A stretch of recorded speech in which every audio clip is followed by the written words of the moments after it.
The set of the 12 reports at the courts as the Federal High Court in Abuja has heard the testimony of the 8th persecution witness, codenamed SSH, in the trial of suspects linked to the 2022 Owo Church massacre. The witness, an operative of the Ondo State Security Network, also known as Amotekun, narrated how he and other personnel engaged the attackers shortly after the deadly assault on St. Francis Catholic Church in Owo, Ondo State. And now joining us from the court is our judiciary correspondent Joshua Marayi, who's been following this trial since it started. Joshua, a very good afternoon to you. This is the second time the court is hearing from an Amotekun operative. What has the witness told the court so far? Well, Judith, good afternoon to you. 100% correct. This is the second time that the court is hearing from an Amotekun personnel. And the first time the court heard from one of the Amotekun personnel, that particular witness, codenamed SSG, who testified before the court, pointed out to the second defendant as one of the assailants who he could identify on that particular day of the attack. This particular witness actually narrated how they received calls from their superiors on getting to the St. Francis Catholic Church in Ondo State. They could see that several lifeless bodies lie abandoned in the views after the attack. They also said that they could discover that both old, young, male, female, they were all dead, lying in their pool of blood. Immediately, they swooped on into investigation, and they gathered from intelligence report, particularly from a lady who sells corn at the front of the church, who told them that the assailant just left that particular scene. They pressed on further and gathered further intelligence report from one of the bike riders in that area, who told them that they were in a blue Nissan with the registration number AKR895AC. Immediately, they swept in action and they chased after the attackers. And some of the attackers, 4 of them particularly, ran into a bush. In the process, they engaged in gunfire. And one of their assistants, particularly a hunterman who was along with them, was actually gunned down by the attackers. They engaged in severe firepower, exchange of firepower. They could not apprehend one of them. And secondly, another witness also came to the court and testified, this time a pathologist, who testified that most of the some of the victims were actually carried out autopsy on, and they discovered that some of them suffered from internal injuries as a result of multiple gunshot and explosion in the court. Today, we also saw an Amotekun operative particularly testify the same thing, some sort of similar testimony to the the previous one who came to court to testify. So that is where we are in the court proceedings, and that is the information that the court has gathered, and so many testimonies from the witnesses. Right. Now, this is the 8th persecution witness that is now coming forward to testify in front of the court there. I do have to ask, we understand that the prosecution may be looking to close its case soon. How many witnesses do we have to testify on the stand? And what can you tell us about the progress of the case so far at the prosecution side? Well, the prosecution fielded the 8th prosecution witness today, and after the conduction of the evidence in chief, the prosecution told the court that they would be happy if the court could grant them 3 consecutive days to field more witnesses and close the case. So far, the DSS has fielded nothing less than 8 witnesses, and we gathered from reputable sources that the DSS will actually feed more witnesses, maybe up to 2, to make the witnesses 10 in the case. The court, in its magnanimity, particularly Justice Emeka Nwite, adjourned the proceedings to March to 24 to 26 to allow the prosecution conclude this case so that the defense would bring forth its own witnesses. And in this case, the defense will be bringing all of the defendants to testify in the trial of the alleged murderous act that was carried out on the St. Francis Catholic Church on the 5th of June 2022. All right. Well, all eyes are on the court, so this time we'll continue to follow this developing story. There's a persecution following the Owo Church massacre trial as is ongoing in the Federal High Court in Abuja. Still in Abuja, the federal government has reiterated its commitment to economic reforms, security integration, and coordinated national development under the Renewed Hope agenda. Now, this was during the conclusion of the 2nd National Economic Council Conference in Abuja. Now, joining us is New Central State House correspondent Bettina Onweli to shed more light on the outcomes of this conference, the 2nd of its nature and what it would mean for Nigerians. But, it's good to have you. Good afternoon to you. Talk to me, your major takeaways from this, from the INEC conference. All right, from my understanding of the conference, there were resolutions made, and these resolutions are focused on improving everyday life for Nigerians through better economic management, job creation, and improved services. Now, the government is promising that fiscal discipline and infrastructure development will be top on their priority. Now, the idea is that stronger coordination between the federal and the state governments will ensure policies are properly implemented, leading to more jobs, better roads, improved social services, and increased economic opportunities. And it's talking about opportunities. Were there any commitments made? I mean, it's one thing to talk about, the direction moving forward in terms of the states, right, and economic directions. But were there any commitments made on the sidelines or at the end of this conference? Absolutely. I think the major commitment made was for security. Now, according to the government, security, the government seems or appears to see security as central to economic growth, because without a safe and stable environment, business cannot thrive and investors will not commit their resources to an unstable environment. Now, the plan recognizes that insecurity affects livelihoods and slows down development, so it integrates security with governance reforms, technology, community engagement, and economic empowerment. Now, by addressing both security threats and their root causes like poverty and unemployment, the government aims to build stability and attract investment and also support long-term national development in the country. Thanks. We appreciate you for that update. But, Willie, there's a State House correspondent just giving us a major outtake from the INEC conference, a second of its nature here in Nigeria. Switch gears now from the state, or rather from the capital, and now to security, as the United States has deployed about 200 troops to Nigeria to train the country's military in the fight against Islamist militants. An American military official said that the deployment comes weeks after President Donald Trump accused Nigeria of failing to protect Christians from terrorist attacks. The report said the troops were expected to strengthen Nigeria's counter-terrorism capacity through training, and operational support. It added that the newly deployed personnel would supplement a small number of U.S. military advisors already in Nigeria who assist local forces with intelligence to identify targets for military strikes.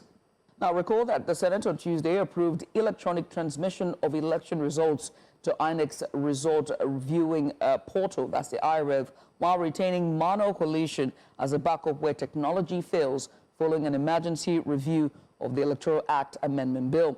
Now, lawmakers, however, rejected calls to make real-time transmission compulsory, a move that has continued to draw criticism from opposition parties and civil society groups who fear it could weaken electoral safeguards ahead of 2027.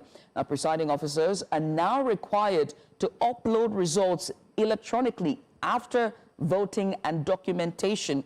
Meanwhile, some demonstrators are still expected at the National Assembly today as activists and youth groups sustain pressure for stronger transparency measures.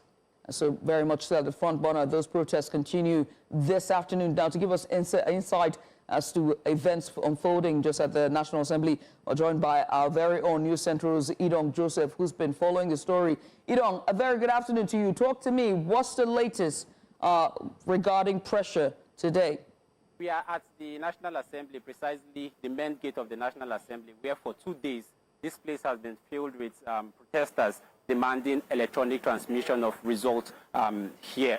They've been here for 2 days. And you can recall that the first day of this protest, it all started with civil society organizations who first came, make their demands known to lawmakers that they want the electoral acts to be amended that will guarantee electronic transmission of results from the polling units in real time. And later that day, we recall that Peter Obi, the former presidential candidate of the Labour Party, also joined the protest on the first day. And on the second day, we saw that it was dominated by members of the opposition parties, and we saw someone like the former Minister of Transportation, Rotimi Amici. We also saw former Minister of Youth and Sports Development, Solomon Dalong, and also the former presidential candidate of the AAC, Omoyele Sowore. They all came here making the same demand. All demands from the first and second day were just for the Senate to conclude the process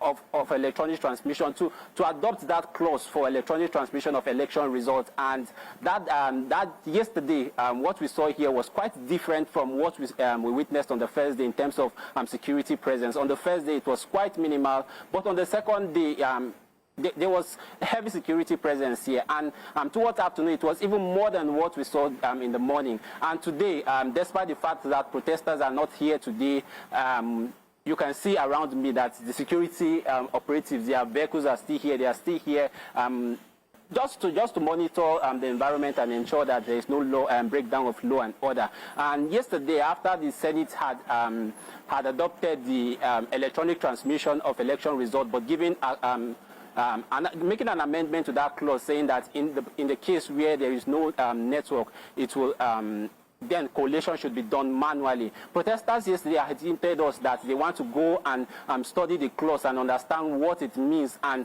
that they will reconvene in 2 weeks' time, since the Senate adjourned plenary session for 2 weeks. And of course, you could recall that a conference committee was instituted by the Parliament, which comprises of members of the House of Representatives and also senators, to harmonize the clause-by-clause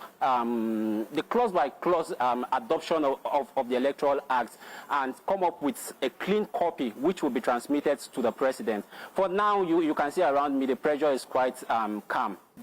Protesters have said to us that they will resume in 2 weeks' time, when the Houses and the House of Representatives and the Senate will resume plenary session. All right. Back to you, Judith. Yeah, Joseph, I must say thank you for that. Just painting a whole picture of what the scene has been last 2 days and even today. Now, we wait for 2 weeks and see what will happen after they have convened and gone thoroughly through the clause and what it really means with this motion. Joseph there, our National Assembly correspondent, just giving us insight. Let's go on a short break, shall we? When we return, federal government begins repair works on Lagos-Abeokuta Expressway as motorists brace for diversion. We have the details after the break. Stay with us. And we continue the 12 report with security. Now, earlier we told you that the United States has now deployed about 200 troops in Nigeria to train the country's military in the fight against Islamist militants.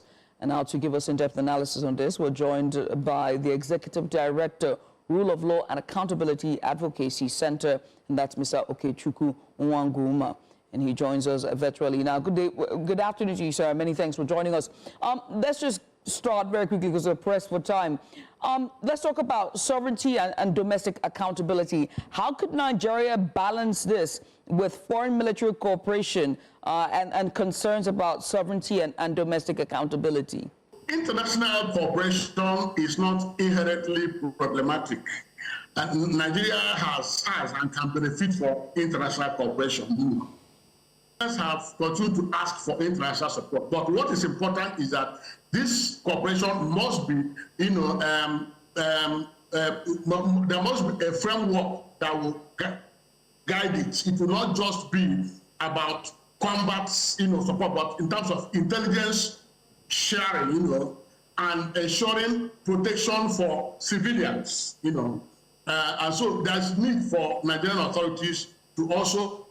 Unfortunately, we cannot continue with that interview. We apologize for that. It's due to connectivity issues. We switch gears now to Borno State as troops of Operation Haidikai has neutralized 16 insurgents, rescued 11 hostages, and arrested suspected terrorist drugs suppliers as well. Now, the Media Information Officer, Joint Task Force Northeast Operation Haidikai, Lieutenant Colonel Sani Uba, disclosed this in a statement on Wednesday. Now, according to him, the 16 terrorists were neutralized on February 9th when troops in synergy with the civilian Joint Task Force launched a counter-offensive along the Kamala axis in Gundugu Amotekun local government area following an earlier attack on a military base on Friday, on the 5th of February.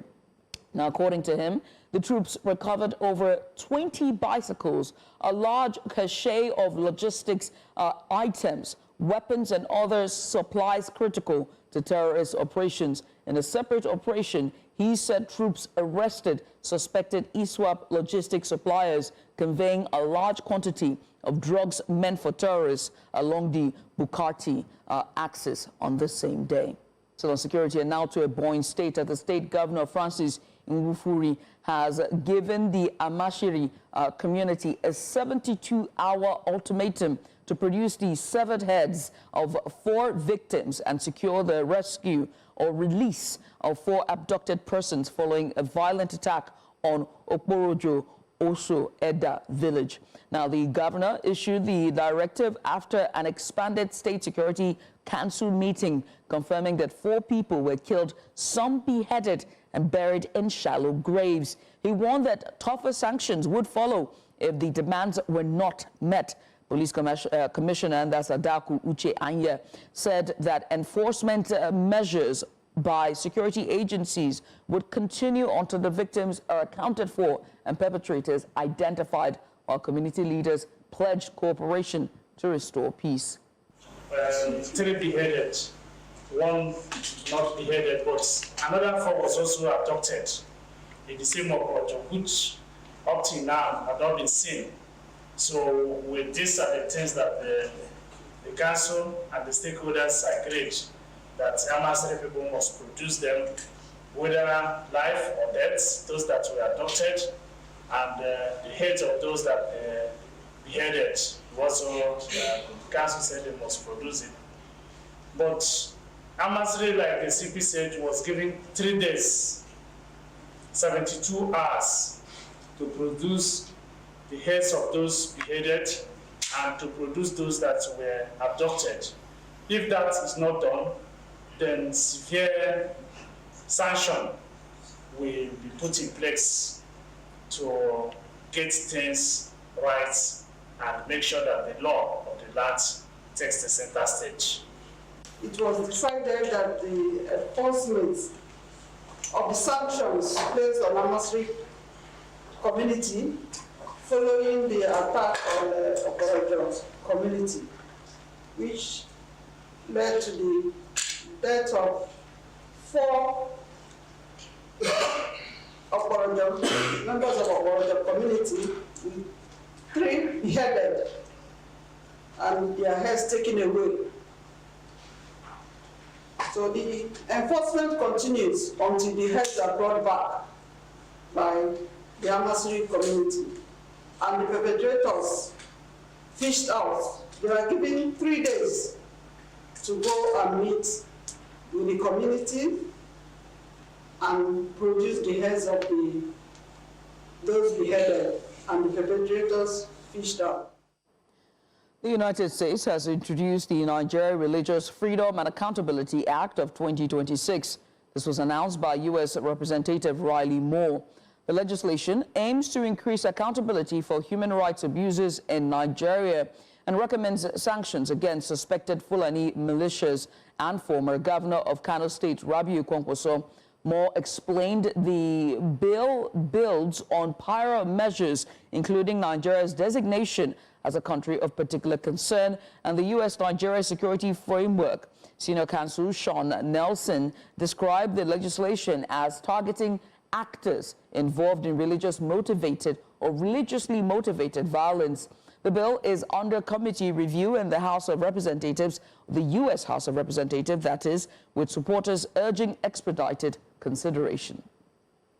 The chairman of the Economic and Financial Crimes Commission, Ola Olukoyede, has raised concerns over inadequate funding, warning it could undermine the agency's operations.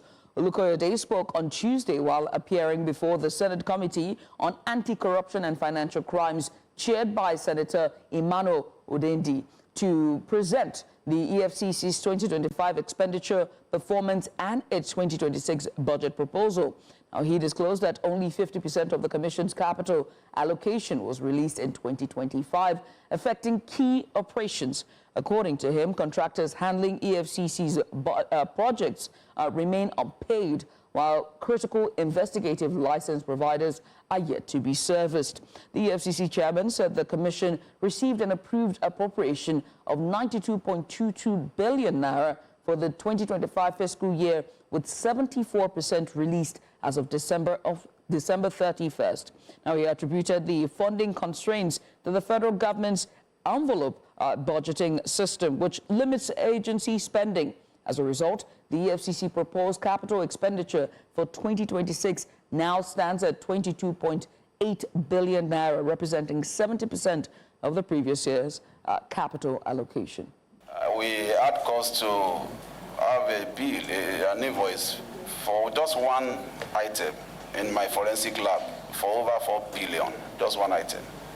Because the activities of the fraudsters are going, high-tech, the same way too, we are trying to stem the tide of this malfeasance, we must also upgrade our technology capacity.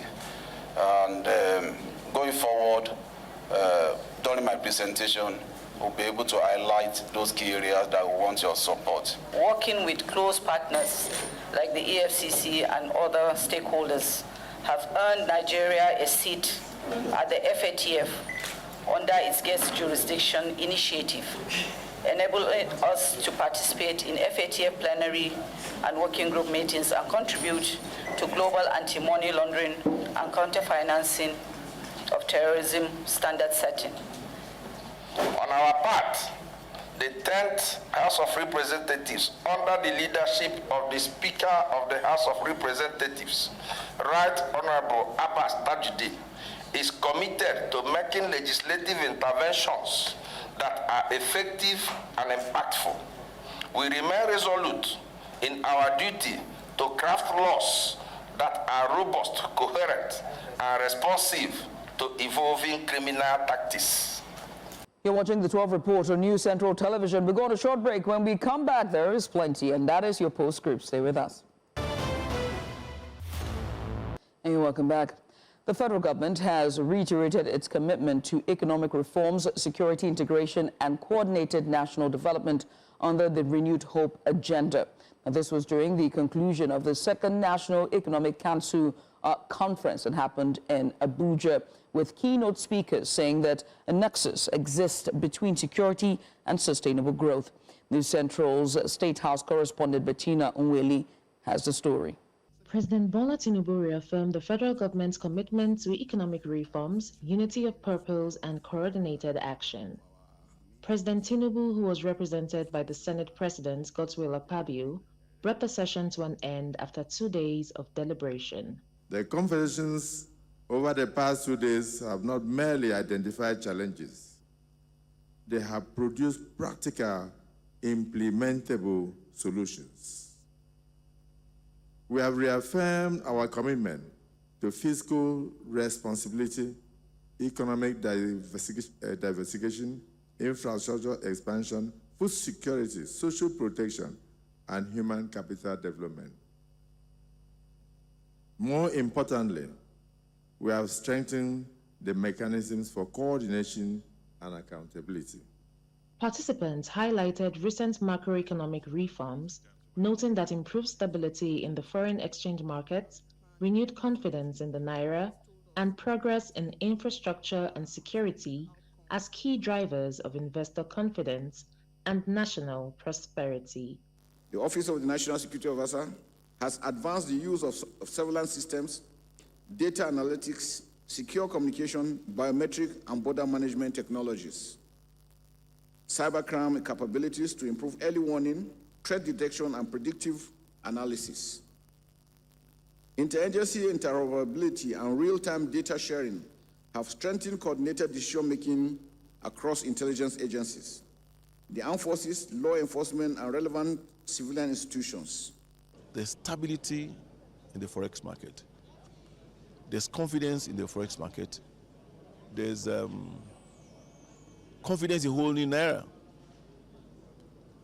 And when you talk about sustaining the economy or the stability in the economy, that is where it starts from. There has to be, see, macroeconomic policies are the biggest enabler of investor confidence. The conference concluded with a call for sustained collaboration between the federal and state governments in an effort to translate policies into measurable improvements in the lives of Nigerians. In Abuja, for News Central, Bettina Nwili. The Minister of Health and Social Welfare, Professor Mohammed Pate, has urged lawmakers to support increased domestic funding for mass vaccination programs in the country, warning that over-reliance on donor support threatens long-term sustainability and national health security. Speaking at the ministry's budget defense session before the House of Representatives Committee on Healthcare Services, he says that the ministry was unable to fully utilize its 2025 capital budget, having received only 36 million naira out of the 218 billion naira appropriated due to delays in fund releases. In response, the chairman of the House Committee on Health Care Services, Amos Magaji, directed the ministers to submit all relevant documents on donor funds received by the ministry, including details of their utilization. The Plateau State Internal Revenue Service has expressed concerns over the decline in revenue generation in 2025 when compared to 2023 figures. The chairman of the service, Jim Wires, made this known to newsmen in Jos, the state capital, saying that the service will do everything possible to regain initial momentum lost in revenue generation in the 2026 fiscal year. He commended stakeholders in the state for their collective effort in ensuring that the aims and objectives of the service was achieved in the 2026 budget under review. But the good thing is that we're here to tell Plateau people that we're growing in terms of we're growing revenue in terms of our capacity. We have institutionalized every process of our work.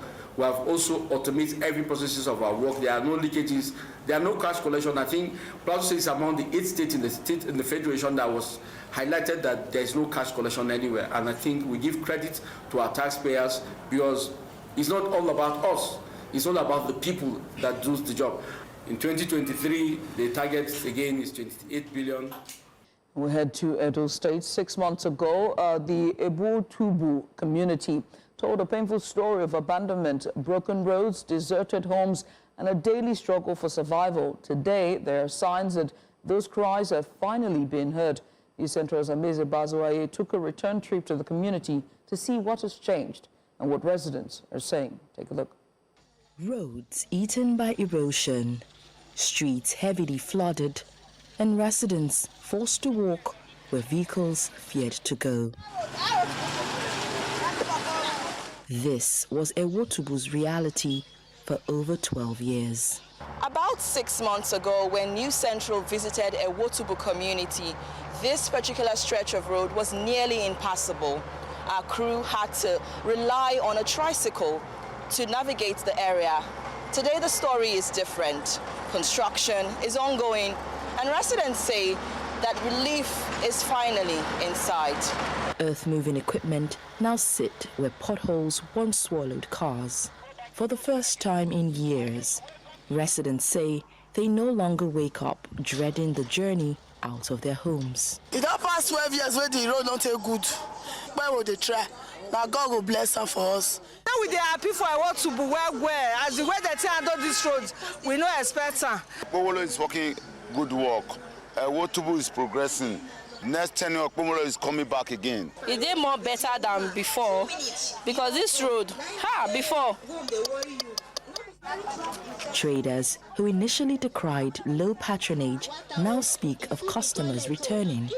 Deborah Ubedi recalls News Central's visit to the community with nostalgia and applauds the commencement of the road's rehabilitation, a move she said will greatly boost economic activities in Ewotubu. 6 months ago, I remember I saw una come here because that time this road is bad well.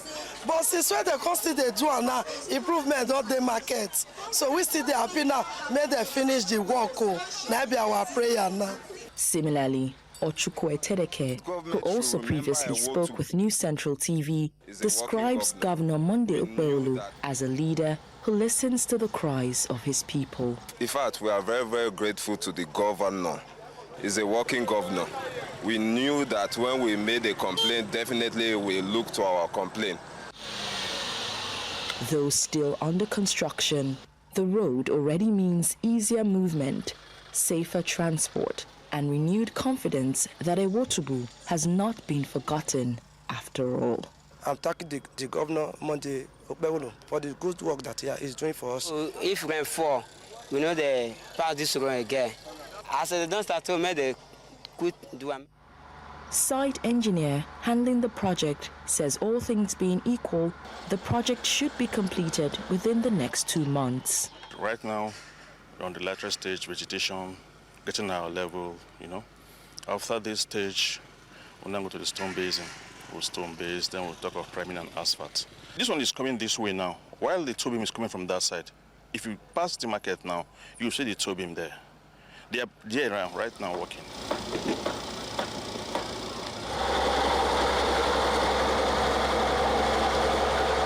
The road is still a work in progress, but residents are hopeful that it will be completed, subsequently maintained, and have a lasting impact on their daily lives.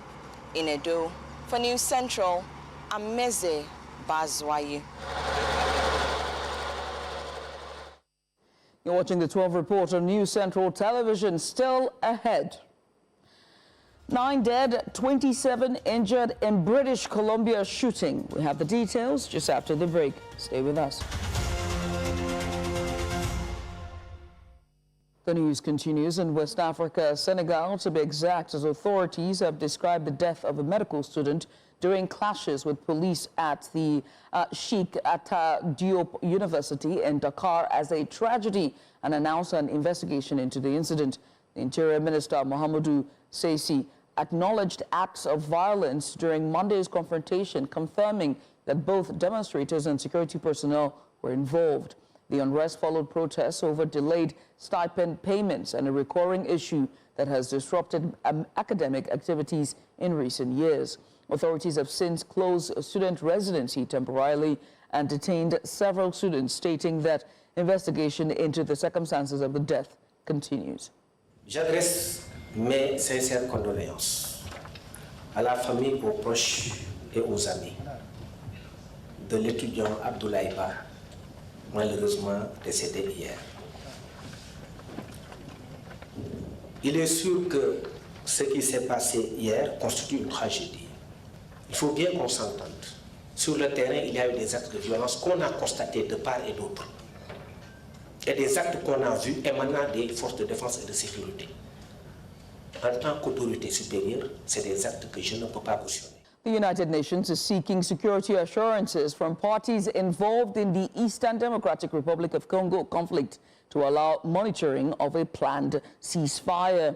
The UN Deputy Secretary General Jean-Pierre Lacroix says that access to Goma International Airport is required for renaissance or reconnaissance flights and deployment to Uvira, where M23 fighters recently withdrew. The move follows a December peace agreement between the DRC and Rwanda, mandating the UN mission to supervise implementation of a permanent cessation. C'est qu'on ait des garanties de sécurité de la part de tous les acteurs sur le terrain, qu'on n'ait pas de risque, qu'on n'envoie pas, et on ne le fera pas, bien entendu, nos hélicoptères voler avec mon personnel, avec des risques de brouillage, comme ça s'est produit, des risques de drones dans le voisinage immédiat de nos hélicos, etc. etc. Comme vous le savez, nous avons une présence à Goma, nous avons 9 people were killed and 27 others injured after a shooting at Tumbler Ridge Secondary School and a nearby residence in British Columbia. Police said that the suspected attacker was found dead at the school with what appears to be a self-inflicted injury. The Royal Canadian Mounted Police said that 6 victims were discovered inside the school, while another died on the way to a hospital. Now, officers later found 2 additional bodies at a home believed to be linked to the incident. Authorities issued an active shooter alert Tuesday afternoon as the campus went into lockdown. Investigators have not released the identities of the victims or the suspect. For more on this, I'm joined by our senior international correspondent and anchor, Afia Hagen. Afia, what is the confirmed death toll and number of injured at this time? Well, the confirmed death toll is 10 people, 6 victims found inside the school. 1 additional victim died en route to the hospital. 2 more victims found deceased at a residence which is linked to the incident. The suspected shooter is one of the dead. The shooter died from an apparent self-inflicted gunshot wound. At least 27 people injured and required medical treatment, including a number of serious or life-threatening injuries. Now, 2 victims have been airlifted to hospitals for critical care. So 10 killed and dozens injured at the moment. We don't have any names or identities of the victims as of now, because the RCMP are going through that procedure of notifying families and verifying identities before any public disclosure. And we have to talk about, the alert that was sent to residents describing that a female in a dress with brown hair. Talk to us about that. How unusual is it for an alert to include that level of suspect description? And what does that tell us about this case? It is unusual for an alert to contain that much detail, to contain that much, information in an alert.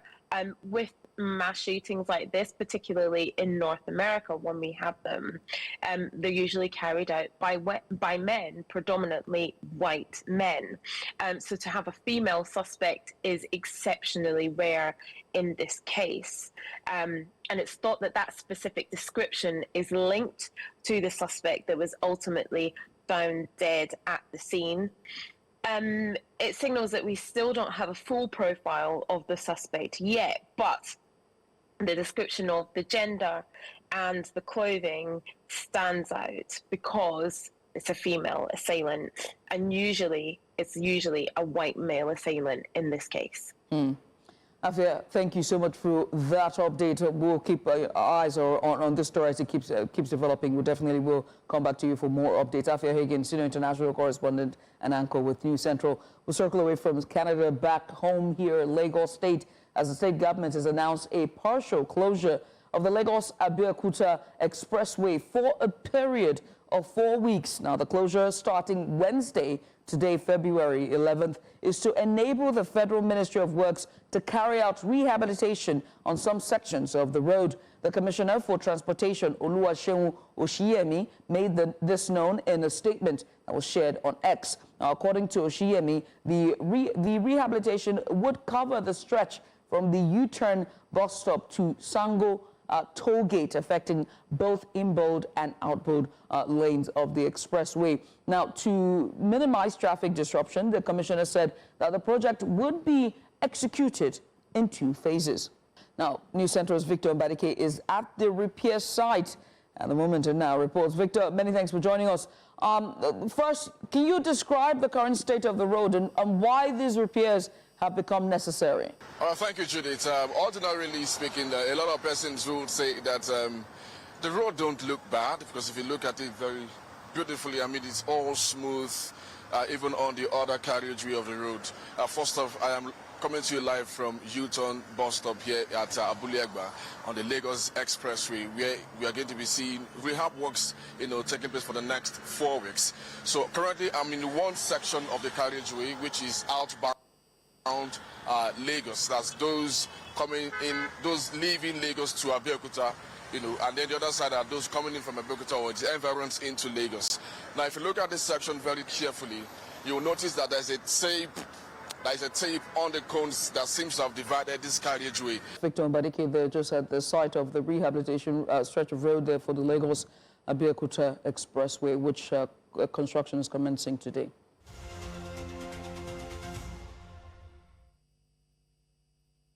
Now, the illusion of Lagos as a megacity is pretty much cracking, and it's cracking quite loudly. In 1 week, Lagos has shown us two versions of itself. In Makoko, lawmakers arrived amid tears, chants, and rubble after demolitions displaced families who have lived on water for decades. Children chanted, "Our community is our home," not as protest theater, but as survival language.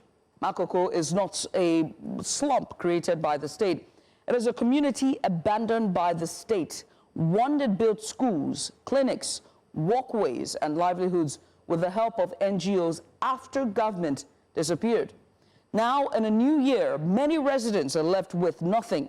No homes, no clarity, no dignity. At the same time, Lagosians elsewhere are dying on bridges. A cyclist was crushed under a containerized truck. A lawma worker narrowly escaping death. And these are not just accidents, by the way. They are the predictable outcomes of poor regulation, weak enforcement, and a system transport system that pretty much was designed to value speed over human life. This is the contradiction Lagos refuses to confront. There are billboards that are selling a world-class city to those who waltz in for Dirty December. But citizens in here, daring, living in this city, live with third world's risk. Tasks or taxes are collected religiously without fail, yet safety is optional. Urban renewal is announced with glossy language, but executed with brute force and no humane resettlement. I mean, in the case of Makoko. Makoko's tragedy is not that it existed without government planning. Its tragedy is that after decades of self-help, the state remembered it only with bulldozers. A megacity is not measured by skyscrapers or branding. It is measured by how it treats its poorest and how it protects its everyday workers. On both counts, Lagos is failing, and no amount of branding can hide that truth. And that is your postscript. With that being said, that's all we can take on the 12 report today, Wednesday, February 11th. Now, to remember, if you see anything out there on the roads, make sure to send us your eyewitness report to the WhatsApp number now showing up on the screen. And while you're at it, make sure to follow us on social media. We're at News Central TV on every social media platform. You can always watch News Central live on DSTV channel 422, Go TV channel 23, Star Times channel 274, Avo TV, and also on YouTube. And thanks for watching. I am Judith, the TV.